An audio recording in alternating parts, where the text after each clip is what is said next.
শুভ সকাল বন্ধুরা, welcome back to my channel Bolti lifestyle. কেমন আছো তোমরা সবাই? আশা করি সবাই খুব ভালো আছো। আর আমিও তো একদম বিন্দাস আছি। তো তোমাদের ভালোবাসাতে অবশ্যই বিন্দাস না থেকে কী করে খারাপ থাকি বলো?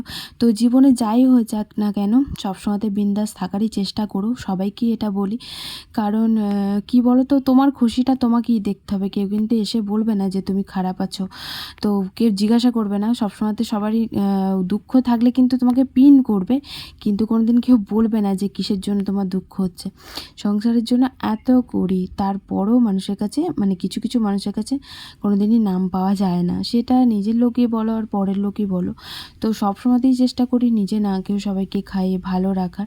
কারণ আমাদের যে পরিমাণে সমস্যা চলছে, একমাত্র আমি আর আমার হাজব্যান্ড ছাড়া কেউ বুঝবে না। কারণ কাউকে বলতে গেলেও হয়তো ভাববে যে গল্প বানাচ্ছে, এতদিন ধরে বাইরে আছে, কিছু সেভিংস নেই। যেটুকু সেভিংস ছিল, এই যে বসে বসে খেতে খেতে ব্যাস ওটুকুও শেষ। আর তোমাদেরকে তো সবটাই শেয়ার করছি প্রথম থেকে, যে কী পরিমাণে মানে আমাদের ধাক্কা যাচ্ছে একের পর এক। নিজের সোনার জিনিস কোটাও বিকিয়ে গেল। জিনিস কোটা বলতে এই তো দুটো জিনিসই ছিল, সেই দুটোই বিকিয়ে গেল, আটকাতে পারলাম না। তো এর পরে আর খারাপ আর কী হতে পারে? হয়তো এবার গাড়িটাও চলে যাবে, তো আস্তে আস্তে হয়তো সবই চলে যাবে। কারণ হয়তো আমি কিছু না করতে পারলে বা ও কিছু না করতে পারলে আস্তে আস্তে আমাদের যে কোটা যা আছে ওই খেতে খেতে সবাইকে দিতে দিতেই শেষ। তো এমন অবস্থা হয়ে গেছে এখন যে এখানে থাকা দায় হয়ে যাচ্ছে আমাদের। কারণ মানুষজন কথা শোনাচ্ছে আর ওই কথাগুলোই শুনতে পাচ্ছি না। খুব খারাপ লাগে। আমাকে কথা শোনালে সেটা আলাদা ব্যাপার, কিন্তু ওকে কথা শোনালে না আমার প্রচণ্ড খারাপ লাগে। তো কী আর করা যাবে, যতদিন হয়তো আমাদের কপালে আছে কথা শোনার, ততদিন শুনতে হবে। কিছু করার নেই, নিজে থেকে তো আর কিছু পাল্টাতে পারবো না। তো সমস্ত কাজ বাজ সেরে রেডি হয়ে এখন যাচ্ছি পার্লারে। আর প্রত্যেক দিন একটা করে আমি বোতল নিয়ে যাই, একটা করে ফেলে চলে আসি। তো আগের দিন একটা বোতল নিয়ে গেছিলাম, ওটা রেখে চলে এসেছি। আর আজকে আবার একটা নিয়ে আসছি, এটাও রেখে চলে আসবো, এটা আমি জানি, মনে থাকে না আমার। আর এইটা কিন্তু চন্দন, হ্যাঁ এটা চন্দন দিয়েছি গলার মধ্যে। আর তো চলো যাওয়া যাক, গিয়ে আবার তোমাদের সাথে কথা বলছি। আর এই যে কালকে যে লিপস্টিকটা নিয়েছি, এই লিপস্টিকটা বেশ সুন্দর লাগছে কালারটা। তো চলো টাটা। চলে এসেছিলাম পার্লারে। আর পার্লারে এসে দেখছি কাকিমা আসেনি, তাই কাকুলিদি একাই সব কিছু সামলাচ্ছিল। তাই তাড়াতাড়ি করে কাকুলিদের সাথে একটু হাতে হাতে কাজ করে দিলাম, কারণ অনেক কটা কাস্টমার ছিল। তো সমস্ত রকম কাজ বাজ সেরে চলে এসেছিলাম বাড়ি। আর আজকে যেহেতু একটু তাড়াতাড়ি গেছিলাম, তাই তাড়াতাড়ি বাড়ি এসেছিলাম। আর বাড়ি এসে লাঞ্চ করতে বসে গেছিলাম। আর এই যে দুর্দান্ত একটা রেসিপি দিয়ে লাঞ্চ করছি, সেটা তোমাদের দেখাই চলো। এটা হচ্ছে ওই খারকোল পাতা। আর এই পাতা বাটা আমার দারুণ লাগে খেতে, তো বিশেষ করে দিদার হাতে। আর এটা ছিল দিদার হাতের বাটা, মানে দিদা করেছিল। আর মা করেছিল ঝিঙের খোসা বাটা। আর এদিকে করেছিল হচ্ছে আগের দিনের এক পিস মাছ ছিল, সেই মাছটা দিয়ে এই আলু দিয়ে বড়ি দিয়ে ঝোল করেছিল। আর মার আর মাছ পায়নি, মারা আলু বড়ি দিয়ে খেয়েছে, আর আমাকে আর ওকে হাফ হাফ করে মাছ দিয়েছিল। তো চলো খাওয়া দাওয়া করে নিই। আর খাওয়া দাওয়া করে এখন ঘুম আসছিল না, কারণ আজকে প্রচণ্ড গরম করছিল। আর একটু করে ঘুমাই, কিন্তু ঘুমাইনি। আজকে চলে এসেছিলাম ছাদে। আর ও কি বলছে সেটা শুনে নাও। ও আমাকে দাড়ি কাটতে দিচ্ছে না, না চুল কাটতে দিচ্ছে, বলছি ভালো লাগে ভালো লাগে। আমি বুঝতে পারছি আমার খ্যাপা লাগে।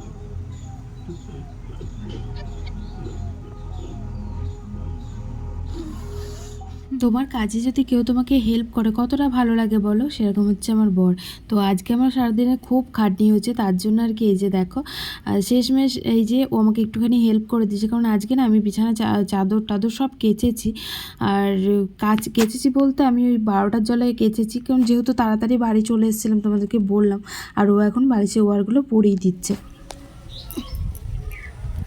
গুড ইভিনিং বন্ধুরা। তো এখন আমি যাচ্ছি কাজে। আর এখানে কতগুলো মেলা ছিল, তাই তুলতে এসেছিলাম। ও বাইরে দাঁড়িয়ে আছে। আর এই যে আজ একটুখানি তাড়াতাড়ি বেরোচ্ছি। তো চলো যাওয়া যাক, গিয়ে আবার দেখা করছি তোমাদের সাথে। কি অন্ধকার। তো আমরা চলে এসেছি সোজা একদম স্টেশনে, তিনটে সিঙ্গাড়া নিয়ে। তো ভেবেছিলাম পার্লারে যাবো, পার্লারের ওখান থেকে ঘুরে চলে আসলাম। তো সিঙ্গাড়াটা খেয়ে তারপর যাব। ও বলছিল যে রাস্তায় খেতে খেতে চলে যাবো এই যেও। তো আমি বললাম যে অনেক দিন তো দুজনে একটুখানি টাইম কাটানো হয় না, যেটুকু কাটাই বাড়িতেই। আর বাড়িতে থেকে থেকে বোর হয়ে যাচ্ছি, দুজনের মধ্যে ঝগড়া লেগে যাচ্ছে। তাই একটু আর কি, কোথায় বসবো, দুজনকে একটু টাইম দেওয়াটা দরকার, যেটা আমি একদমই দিতে পারছি না। আর তার জন্য আজকে একটুখানি এলাম স্টেশনে, একটুখানি বসবো, গল্প করবো, খাওয়া দাওয়া করবো। খাওয়া দাওয়া বলতে এই যে সিঙ্গারা এনেছি, এই যে সাঙ্গুরু খাবো, খেয়ে দিয়ে যাবো। চলো পরে দেখা করছি তোমাদের সাথে, একটু কোয়ালিটি টাইম কাটাই। অভাব অনটন তুঙ্গে পৌঁছেছে, বাড়ির ঝামেলাও তুঙ্গে পৌঁছেছে, সব কিছু উপেক্ষা করেও আমরা ভালো থাকার চেষ্টা করি সবসময়তেই। আর আজ ভালো থাকার জন্যই আমরা এসেছি একটুখানি স্টেশনে বেরো করতে, কারণ বাড়িতে একদম মন টিকছিল না। চারিদিকে লোকের জনের কথাবার্তা শুনে একদম ভালো লাগছিল, মানে সবাই শুধু ওই পিন করে কথাটা বলে, যে কথাটা আমার একদমই ভালো লাগে না। মানে হাজার কষ্টের মাঝেও সবাইকে খুশি রাখার চেষ্টা করি, তারপরও যে মানুষ কেন যে বোঝে না, ওটাই ভেবে পাই না। কারণ আমরা যত কষ্টেই থাকুক সবসময়তেই চেষ্টা করছি সবাইকে ভালো রাখা, সবাইকে খুশি রাখা, কিন্তু তারপরেও মানুষের এই কথা বলার স্বভাবটা যায় না কোনো দিনই। যেটুকু যা পারছি সংসারে দেওয়ার চেষ্টা করছি, কিন্তু যদি সেই পুঁজিটুকুই আমাদের না থাকে তাহলে আর কী করে দেবো বলো? তো যখন ছিল অনেক তখন দিয়েছি অনেক, কিন্তু এখন তো অনেক নেই, যেটুকু আছে তার মধ্যে থেকেই আমরা হয়তো 1 টাকা থাকলেও সেটা মানে 50 পয়সাও দেওয়ার চেষ্টা করছি, কিন্তু তাও আর কি কিছু কিছু মানুষ বোঝে না।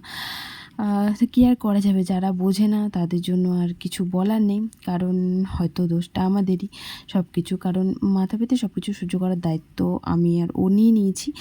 আর সব কিছু উপেক্ষা করে হাসি মুখে থাকার চেষ্টা করছি আর সব সময়তেই, আর এইভাবেই থাকবো, কারণ হয়তো আমি ওকে দেখে পছন্দ করেছি, তাই ওর সাথে যা হবে যেটুকু হবে সব কিছুই ভাগাভাগি করে নেওয়ার দায়িত্ব হচ্ছে আমার। কারণ যেহেতু আমি ওকে ভালোবেসে বিয়ে করেছি, আমি তো ওকে মাঝপথে ছেড়ে দিতে পারি না, তাই না? কারণ আমি ছেড়ে দিলে ও কোথায় যাবে? ওরও তো আমার মতনই অবস্থা, ওকেও তো সেই ওর বাড়ি থেকে সমস্ত কিছু ত্যাগ করি আর কি আসতে হয়েছে। আমরা কি এতই ভুল করেছি, আমি একেক সময় মনে করি, জানো তো, মানুষ এই যে এত বলে, তো সত্যিই কি ভালোবাসা অপরাধ বলো তোমরা? যতক্ষণ বাইরে থাকি সত্যি অনেক ভালো থাকি, কারণ এই যে যতক্ষণ পার্লারে থাকি তো ততক্ষণ ভালো থাকি, কাজবাজের মধ্যে থাকলে না মনটাও দেখবে ভালো থাকে। আর চলে এসেছি তার জন্য পার্লারে, তো আজকে আসার না খুব একটা ইচ্ছা ছিল না, তো ও মানা করছিল যে চল আজকে তোমাকে কাটাও দিয়ে ঘুরিয়ে নিয়ে আসি, তো আমি ভাবলাম যে না যাই, একটুখানি মনটা ফ্রি হবে, কারণ ঘুরেও ভালো লাগছিল না, একটু মানুষজনের সাথে কথা বললেও না ভালো লাগে। ওর সাথে কিছুক্ষণ টাইম কাটালাম, যেহেতু ওর সাথে কাটানোই হয় না টাইম, তাই কাটালাম। আর তারপরে চলে এসেছিলাম পার্লারে, কারণ কি বলো তো, আরও আসলাম কারণ কাকিমা ফোন করছিল বারবার, অনেক কাজ ছিল তার জন্য আর কি। আর এই যে কাজবাজ করার পর আমি একটুখানি চা খেয়ে নিলাম, কারণ টিফিন টাইম চলছিল, ফেসিয়াল ছিল কতগুলো, আর সমস্ত কাজবাজ সেরে চলে এসেছিলাম শ্বশুরবাড়ি, কারণ এখানে ছিল হচ্ছে হরি সংকীর্তন হচ্ছিল আর মহোৎসব জিতছিল পাড়াতেই আর কি। তো আমাদের নিমন্ত্রণ ছিল, যেহেতু বাড়ি বাড়ি আর কি চাল ডাল তুলে আর কি করা হচ্ছে সবাই মিলে, তো যার জন্য সবারই নিমন্ত্রণ ছিল। আর এত সুন্দর হাওয়া দিচ্ছিল, এই যে রাস্তায় একটুখানি দাঁড়ালাম, কারণ এখানে হেসেও তো বাড়ি ঢোকার উপায় নেই, তোমরা তো সবটাই জানো, তাই রাস্তায় দাঁড়িয়ে এদিকে চলে এসেছি খাওয়া দাওয়া করতে। পাড়ার মধ্যেই হচ্ছিলো, তাই পাড়ার সব ছেলেপেলেরাই ক্যাটারিং করছিল আর কি, দিচ্ছিল। আর খিচুড়ি করেছিল, লাবড়ার তরকারি করেছিল, পায়েস করেছিল, চাটনি করেছিল। আর মা বাবা খেতে আসেনি, যার জন্য আর কি ওদের জন্য আমরা টিফিন ভর্তি করে এক টিফিন নিয়ে গেলাম। ভগবানের প্রসাদ একটু একটু হলেও আর কি যথেষ্ট। তো চলো চলে যাব বাড়ি। এই যে চলে এসেছি, আর দেখতে পাচ্ছ ও এখনও পর্যন্ত কিন্তু সে বালিশে ওয়ারগুলো পরাচ্ছে। ওয়ারগুলো তো পরানো হয়ে গেছিলো, ওই যে দড়িগুলো না ঢুকে গেছিলো কাচাকুচি করতে গিয়ে, তাই ওই দড়িগুলো বার করে ও এখন ঢোকালো জয়েন দিয়ে দিয়ে, কারণ দড়িগুলো কেটে গেছিলো। আর আজকের মতো ভিডিওটা তাহলে এখানেই এন্ড করছি। ভিডিওটা যদি ভালো লাগে অবশ্যই তোমরা লাইক কমেন্ট শেয়ার করতে পারো, আর অল টাইম স্মাইল করো আমার মতন। ভালো থেকো সবাই।